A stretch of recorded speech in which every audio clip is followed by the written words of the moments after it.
It was an ordinary day, or at least it was supposed to be. I sat at my desk in the small office I shared with my best friend Cole Matthews, watching the clock tick away. The steady rhythm of time passing was calming, almost hypnotic. But there was something strange in the air today, something I couldn't quite place, like the promise of change hanging in the balance. I was supposed to be focusing on the latest set of reports, but my mind kept drifting. Cole had been quiet for most of the morning, not his usual talkative self. Normally, he'd crack jokes or offer his insights about everything going on, but today, he was absorbed in his own thoughts, barely lifting his head from his work. "You okay?" I asked, breaking the silence.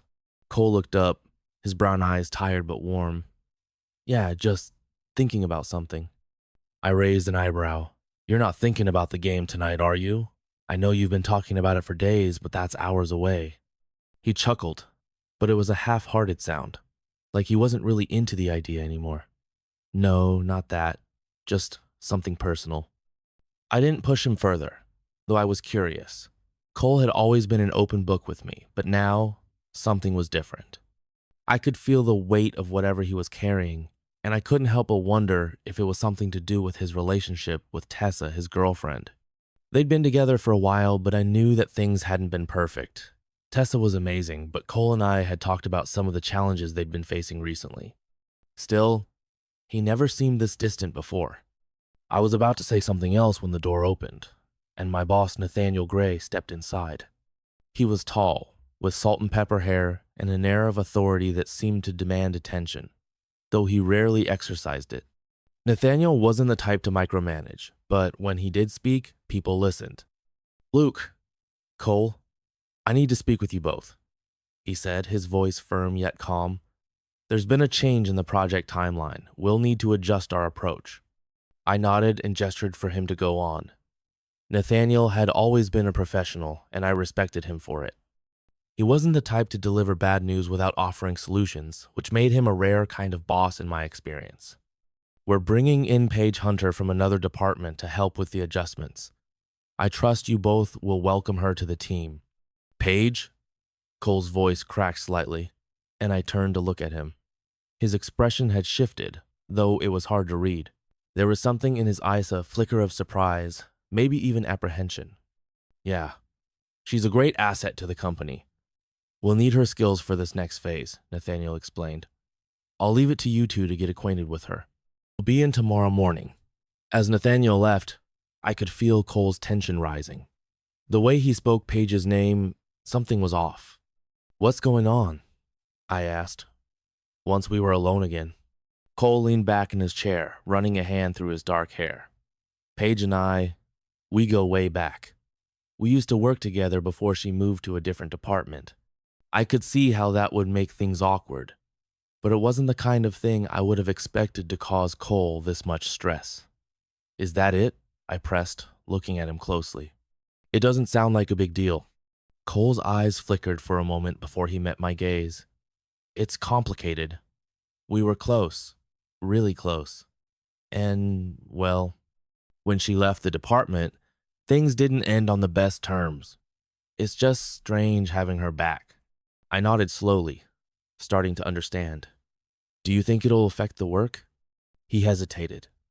"I don't know, but I'll try to keep it professional." I knew Cole well enough to tell he wasn't entirely convinced of that, and for the first time in a long time, I realized how much weight he was carrying on his shoulders. The rest of the day went by in a blur. Every time I glanced over at Cole, he seemed lost in thought. It was hard to concentrate on my own tasks when my mind kept drifting back to the conversation we'd had about Paige. I wondered what had really happened between them. I had always assumed it was just a professional relationship, but now it seemed like there was more to the story. As the workday drew to a close, I noticed the tension in Cole's shoulders hadn't eased. He packed up his things in silence, barely acknowledging me as I stood and grabbed my coat.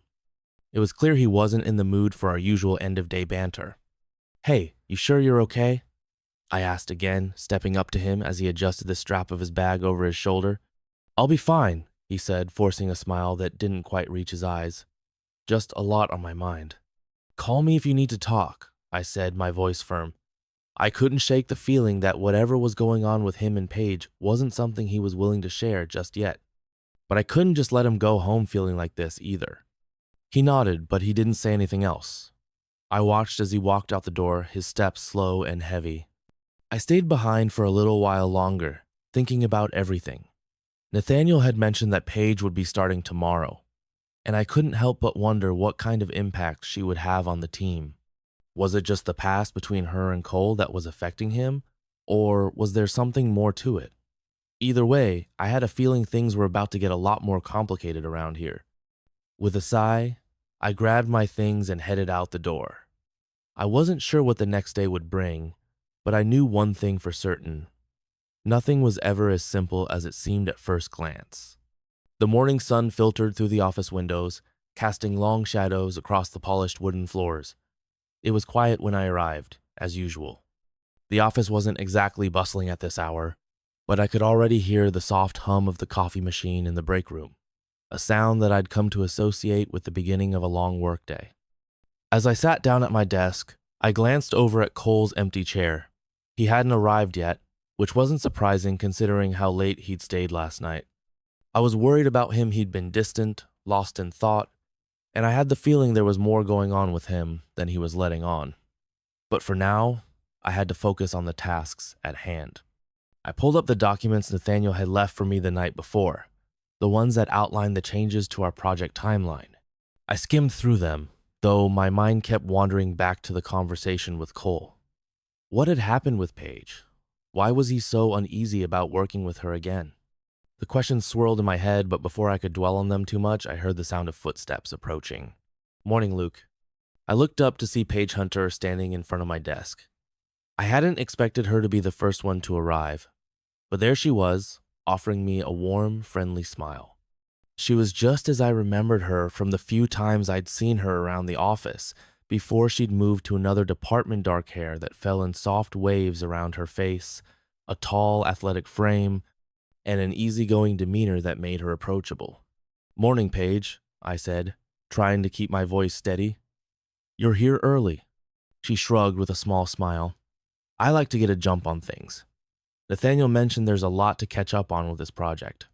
I nodded, setting the papers aside and pushing them toward her. "Yeah, we'll get you up to speed on everything. It's a bit of a mess, honestly." Paige sat down across from me, her posture relaxed but attentive. She had a way of making you feel at ease, which, in this case, was a blessing.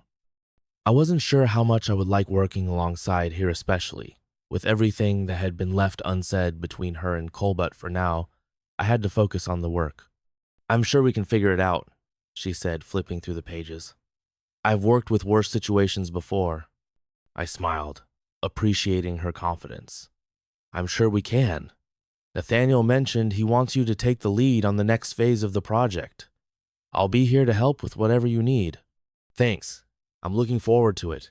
Just as we were getting into the details of the timeline, I heard the familiar sound of footsteps once more. This time, it was Cole. He walked in slowly, his usual quick pace replaced with something more deliberate. His eyes flickered to Paige for just a moment before he turned to me, offering a tight-lipped smile. "Morning," he said, his voice sounding almost too casual. "Morning, man. You feeling okay?" I asked, before I could stop myself. I had been meaning to give him space, but I couldn't ignore the fact that he looked exhausted. "I'm fine," he replied quickly, though his eyes were still distant. "Just a late night." Paige, sensing the tension in the air, gave us both a small, knowing smile. "Late nights can be a killer, but we've got this," she said, trying to break the silence. Cole nodded, but I could tell he wasn't fully engaged. He sank into his chair, glancing down at his phone as if he were checking messages, though I knew he wasn't really reading them. "So," Paige said, her tone light as she shifted the conversation, "should we dive in and start brainstorming?